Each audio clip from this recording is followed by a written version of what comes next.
आवाज आ रही सबको?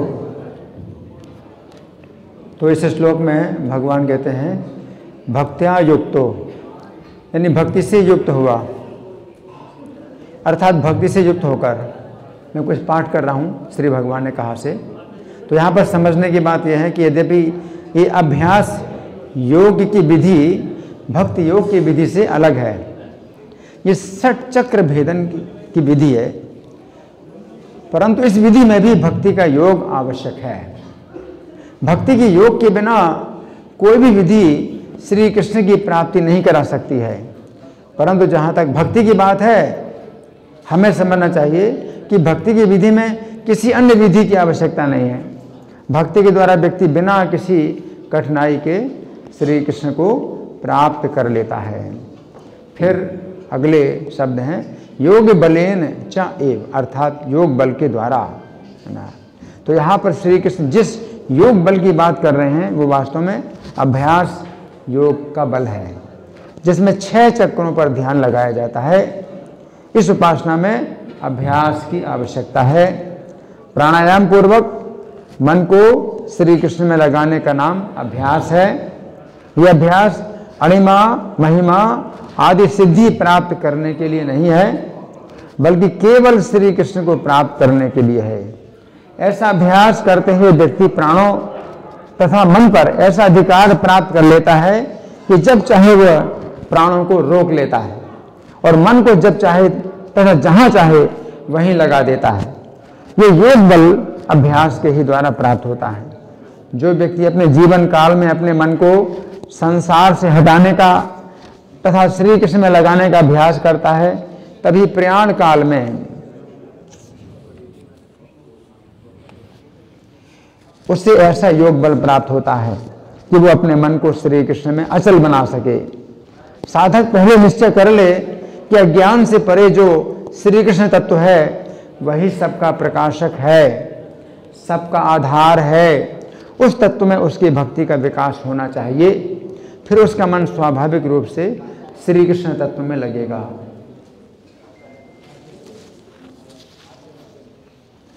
फिर अगले शब्द में भुवो मध्य प्राणम आवेश सम्यक, अर्थात दोनों भवों के मध्य में प्राण को पूर्णतया स्थापित करके। तो यहाँ पर श्री कृष्ण जिस अभ्यास योग का वर्णन कर रहे हैं, जिसमें प्राण को दोनों भवों के मध्य में लाने की बात आई है, उसे सामान्य भाषा में कुंडलिनी योग कहा जाता है। श्री कृष्ण जिस प्राण को दोनों भवों के मध्य में लाने की बात कर रहे हैं, उस प्राण को सामान्य भाषा में कुंडलिनी कहा जाता है। इस प्राण अथवा कुंडलिनी को सबसे नीचे मूलाधार चक्र से ऊपर उठाया जाता है। मूलाधार चक्र गुदा के स्थान पर होता है। फिर प्राण को दूसरे अधिष्ठान चक्र में लाया जाता है जो मूलाधार चक्र से ऊपर होता है। फिर योगी अपने प्राण को तीसरे मणिपूरक चक्र में लाता है जो अधिष्ठान चक्र से भी ऊपर होता है। फिर योगी उससे भी ऊपर चौथे अनाहत चक्र में प्राण को लाता है। उसके पश्चात उससे भी ऊपर 5वें विशुद्ध चक्र में प्राण को स्थापित करता है तथा उसके बाद वो प्राण को उससे भी ऊपर 6वें आज्ञा चक्र में पूर्णतया स्थापित करता है। उस समय योगी को उत्तर दिशा में मुख करके पद्मासन में बैठना होता है। योगी को अपने प्राण को सुषुम्ना नाड़ी के मार्ग से गतिशील करना होता है। तो ये बात समझने की है कि शरीर में 9 द्वार हैं तथा उन 9 द्वारों में से प्राण किसी एक द्वार से निकलता है। पापियों का प्राण शरीर के निचले 2 द्वारों मल द्वार या मूत्र द्वार, इनमें से किसी एक द्वार से निकलता है। परंतु पुण्यात्मा व्यक्तियों का प्राण शरीर के ऊपर वाले 7 द्वारों में से किसी एक द्वार से निकलता है। 7 द्वार हैं, 1 मुख, 2 नासिका, 2 आंखें तथा 2 कान। अभ्यास योगी अपने प्राण को निचले 2 द्वारों से तो ऊपर उठा लेता है तथा विशुद्ध नाम के 5वें चक्र में ले आता है जो कंठ के मध्य में है। परंतु अब संभावना है कि प्राण कहीं ऊपर के 7 द्वारों में से किसी एक द्वार से ना निकल जाए। प्राण आ गए कहाँ? कंठ में। अब ऊपर 7 द्वार हैं, निकल सकता है प्राण। उस समय से 7 द्वारों को सावधानी पूर्वक बंद करके अपने प्राण को भौहों के मध्य में स्थित आज्ञा चक्र में लाना होता है। कहाँ पर? इधर। तो 7 द्वारों से ऊपर।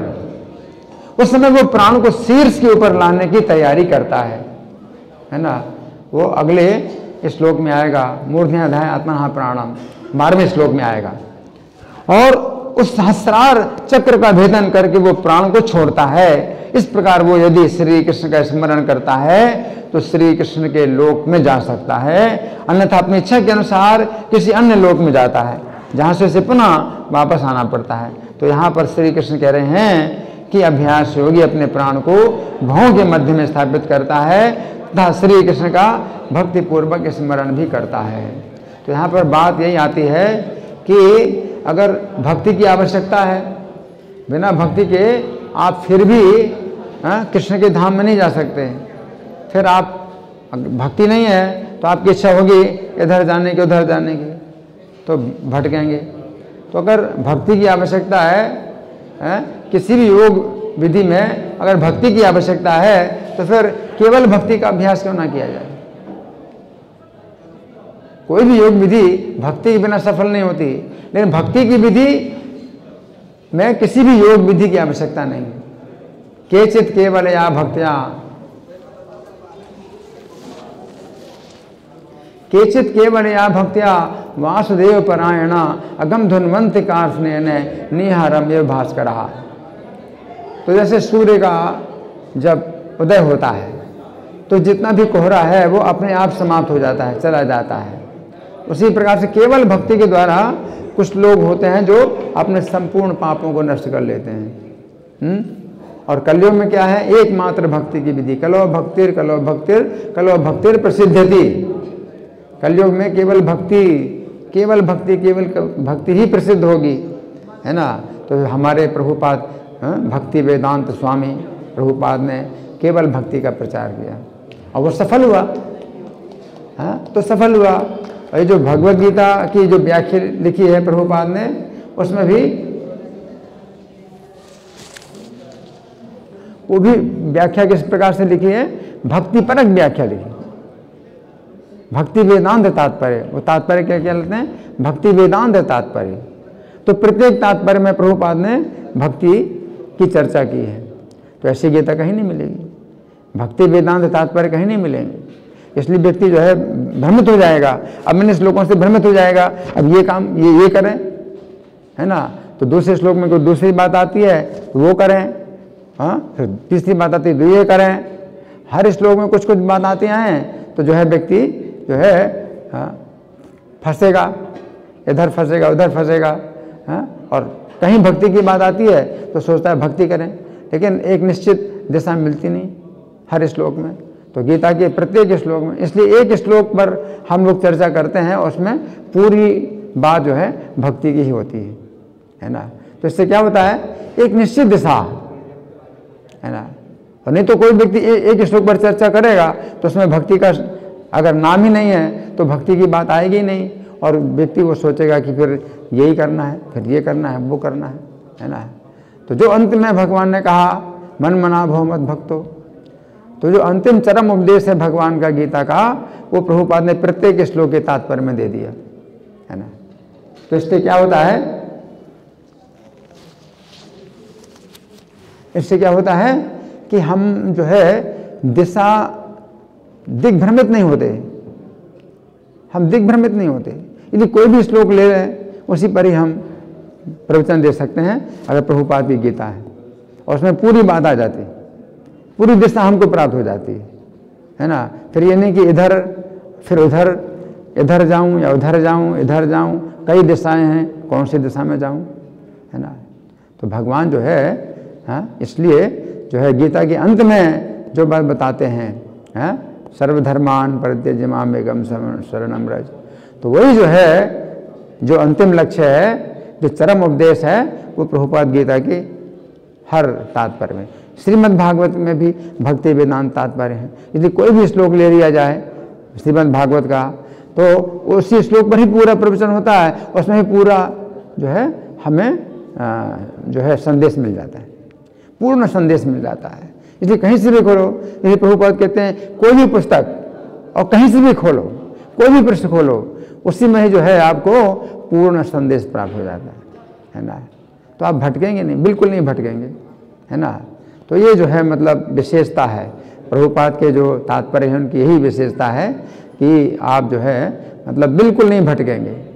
जब मैंने भी पढ़ा था श्रीमद् भागवत की जो है 3 स्कंध है, जब मैं IIT कानपुर में था तो वहाँ की लाइब्रेरी में प्रभुपाद के भागवत के 3 स्कंध मुझे मिले। वो किस समय के लिखे थे? सन 65 के लिखे थे। उसमें प्रभुपाद का नाम नहीं था, कृष्ण कृपा श्री मूर्ति ये नाम नहीं था, ऐसी भक्ति वेदांत स्वामी, बस। ना कृष्ण कृपा श्री मूर्ति शुरू में था, ना अंत में प्रभुपाद था, केवल ऐसी भक्ति वेदांत स्वामी और वृंदावन, कुछ भी एड्रेस नहीं था। और मैं बिल्कुल नहीं समझ पाया कि इस्कॉन क्या होता है, मुझे कुछ भी पता नहीं था। 78 में मैंने ये 3 किताबें पढ़ी थी, तो उनसे जो है मैं यही समझा कि ऐसी भक्ति वेदांत स्वामी एक कोई जो है युवा व्यक्ति है जिसके अंदर इतना उत्साह है और प्रत्येक श्लोक की व्याख्या जो है वो भक्ति की दिशा में ही करते हैं, है ना। तो मुझे बड़ा अजीब लगा, बहुत मतलब उत्साह भी हुआ और बड़ा हर्ष हुआ। पहली बार मैंने मतलब देखा कि कोई व्यक्ति प्रत्येक श्लोक की व्याख्या जो है भक्ति की ही दिशा में करते जा रहे हैं और बाकी खंडन करते हैं, निराकारवाद का खंडन करते हैं, मायावाद का खंडन करते हैं। तो मुझे मतलब बड़ा आश्चर्य हुआ, लेकिन मैं नहीं जान पाया इस्कॉन क्या है, इस्कॉन को नहीं जान पाया। सन 78 में मैंने तीनों किताबें अंग्रेजी में पढ़ी। प्रभुपाद IIT कानपुर में कब गए थे और कैसे ये किताबें आई? सन 65 में जो प्रभुपाद ने छापी थी भारत में चौड़ी बाजार में, तो वो जो है मुझे किताबें मिली। फिर जब मैं पढ़ाई छोड़ करके घर में आ गया तो फिर योग की पूर्णता एक किताब जो है रद्दी में है, हाँ, हमारे एक भाई लक्ष्मी नारायण हमारे बुआ के लड़के थे, उनको मिली, तो वो जानते थे कि मैं आध्यात्मिक में रुचि है, तो वो किताब ले आए। तो उसमें जब लिखा था योग की पूर्णता नाम था और कृष्ण कृपा श्री मूर्ति ऐसी भक्ति वेदांत स्वामी प्रभुपाद, तो मैंने कहा ऐसी भक्ति वेदांत स्वामी को तो मैं जानता हूँ, अभी तो कृष्ण कृपा श्री मूर्ति भी लिखा हुआ है और बाद में प्रभुपाद भी लिखा हुआ है, तो ये तो बहुत बड़े व्यक्ति होंगे, मुझे पता नहीं। फिर संस्थापक आचार्य अंतर्राष्ट्रीय कृष्ण भावनामृत संघ, मैंने कहा अरे ये तो जो है अंतर्राष्ट्रीय मतलब इंटरनेशनल सोसाइटी, हाँ, कि जो है संस्थापक आचार्य हैं, तो कितने बड़े व्यक्ति हैं। फिर पुस्तक के पीछे जब देखा तो देखा कि वृद्ध हैं। मैंने सोचा अरे ये तो वृद्ध हैं, मैं तो समझता था जवान है, ये तो बिल्कुल वृद्ध हैं। फिर बाद में लेखक परिचय पढ़ा तो पता चला कि 77 में तो शरीर छोड़ चुके हैं और मैं 78 में उस समय मुझे किताब मिली थी वो, जिसमें कि मतलब पता चला मुझे। तो फिर मैंने मुफ्त सूची पत्र के लिए लिखे, तो वो भक्ति वेदांत बुक ट्रस्ट जो बम्बई का एड्रेस लिखा हुआ था, तो मैंने एक पोस्ट कार्ड भेज दिया कि मुझे सूची पत्र मुफ्त भेज दीजिए। तो पोस्ट कार्ड भेज दिया मैंने और मुफ्त में सूची पत्र आ गया मेरे पास। उसमें हर किताब का नाम था, किताब की कथा वस्तु विषय वस्तु थी और कीमत थी। तो 5 रुपये का मनी ऑर्डर मैंने भेजा और 3 किताबें मंगाई। एक किताब थी रसराज श्री कृष्ण, दूसरी कृष्ण की ओर और तीसरी जन्म मृत्यु से परे। 2 रुपए की थी जन्म मृत्यु से परे और कृष्ण की ओर भी 2 रुपए की थी। रसराज श्री कृष्ण 1 रुपए की थी। 5 रुपए का मनी ऑर्डर भेजा और तुरंत 3 किताबें आ गई मेरे पास। तो मैं बहुत मतलब खुशी से मतलब मेरा हृदय उछल रहा था कि इतना मतलब जल्दी आ गई किताबें, कितना मतलब उनकी कृपा है, कैसा है। फिर उसमें भक्ति इस्कॉन की भक्ति योजना भी लिखी थी। इस्कॉन की भक्ति योजना की मतलब कोई अपना पूरा जीवन देना चाहता है कृष्ण की भक्ति में तो आ जाए। तो वो पढ़ करके मैं थोड़ा सा मतलब विचलित हुआ कि भाई इतना तो नहीं हो पाएगा मुझसे, लेकिन आकर्षण जरूर था कि कोई अगर भक्त बन जाए तो कितना बड़ी बात है। लेकिन तो भी घर छोड़ने के लिए तैयार नहीं था। फिर लंबी कहानी है कि मैं इसे कैसे छोड़ा, लेकिन हाँ ये प्रभुपाद की पुस्तकें मतलब मुझे मिली। तो सन 78 से ही समझिए कि मैं प्रभुपाद से जुड़ा हुआ हूँ, है ना। तो इसलिए पुस्तक वितरण का जो है कितना महत्व है। मुझे तो किसी ने किताब नहीं दी है। 3 किताबें जो है मैंने लाइब्रेरी में पढ़ी थी और एक किताब योग की पूर्णता मुझे मिली थी रद्दी में, और उसी से मैंने फिर मनी ऑर्डर किया और किताबें मंगाता था। इस तरह से, है ना। तो ये है मतलब पुस्तक किसी तरह से किसी के हाथ में आ जाए तो समझो कि रस्सी मिल गई उसको, कि कुएं से निकलने के लिए किसी के हाथ में रस्सी आ जाए तो बहुत बड़ी बात है कि किसी प्रकार रस्सी के सहारे निकल जाए। तो आप किताब दे रहे हैं ना, तो आप समझिए कि आप किसी को रस्सी पकड़ा रहे हैं बाहर निकलने की, है ना। तो पुस्तक वितरण का इतना महत्व है। धन्यवाद। ग्रंथराज श्रीमद् भगवद गीता की जय, श्रील प्रभुपाद की जय, राधा पार्षार्थी ललिता विशाखा गौर निताई, सीताराम लक्ष्मण हनुमान की जय हो। हरे कृष्णा।